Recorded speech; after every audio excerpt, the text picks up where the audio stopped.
والله ئەو هینە ئەوارانە بڕوە بۆ ئێمە زۆر فەرقەکە بۆ ئەمنیان بۆ ئیشکردن و ناحی لەیلانە لە سنووری کەرکووک دوو کارمەندی شارەوانی با تۆمەتی ئەندامبوونیان لە ڕێکخراوی داعش لەلایەن هێزە ئەمنیەکانەوە دەستگیر کران. لەم سنوورە زیاتر لە 12 کیلۆمەتر بۆشایی ئەمنی لە نێوان هێزەکانی پێشمەرگە و هێزە عراقیەکاندا هەیە. نازانێ ئەمانە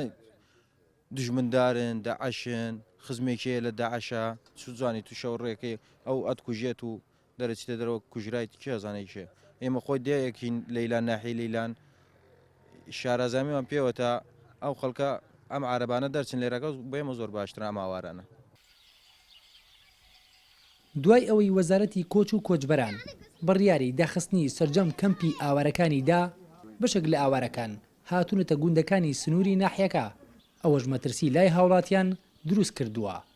ناکری ئەمانە بەم شێوازە بخرێنە ئەم ماڵانەوە ئێمە خۆپشاندانمان کرد دژی ئەوە وەستاینەوە بەڵام لایەنێکی دیاریکرا و لەگەڵ ئەوە بوو کە خۆیان ئیسفادەیان لەوە کرد هاتن ئەم هەڵەیان قۆستەوە بەداخەوە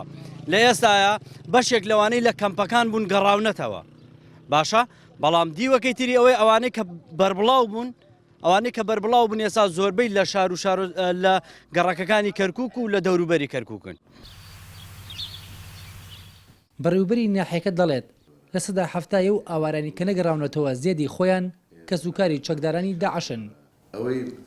دەست داعشرای کردو هاتۆ بە ئێرە لەگەڵ هاتۆ بۆ ئیشکردن تێکەڵاوە دەرچووە ئەمنیان تەدقیق کراوە ئەو اعترافی کردو خۆی لقائی هەیە لەگەڵ براکەی مەثەڵەن ئەو خواردنەی بابۆی یعنی لێرە گیراون بە ئەم شێوەی گیراون ئێمە ئەگەر لێرە لقاءات بکەن ئێمە سوزانن إلا تدقيقي كان إلا متابعي كان أو متابعيش إما بوتسيما نام قصية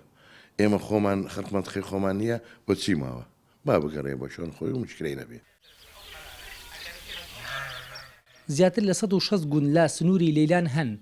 هەبوونی زۆری کەمپی ئاوارەکانی حەویجا لە ڕابردوودا لەم ناحیەدا بە هۆکاری سەرەکی جوڵەی داعش لەم سنوورە دەگەڕێننەوە.